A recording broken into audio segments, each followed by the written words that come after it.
TBP news, आवाज तुमचा, साथ आमची। महाराष्ट्रात सध्या प्रचंड व्हायरल होत असलेल्या लहान मुलांच्या हलगीच्या तालावर केलेल्या डान्सने संपूर्ण महाराष्ट्राला वेड लागलाय।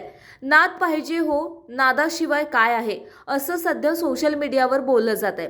महाराष्ट्रात अनेक नाद आहेत, त्यातील प्रमुख नादामध्ये कुस्ती, बैलगाडा शर्यत, तमाशा, ढोल, लेझिम अशा प्रमुख गोष्टींना अग्रक्रम दिला असून यातील ढोल, लेझिमच्या आणि हलगीच्या तालावरील डीजेवर लावलेल्या गाण्यावर चिमुकल्यांनी जो हुबेहूब ठेका धरला आहे याची चर्चा सध्या गाजत आहे।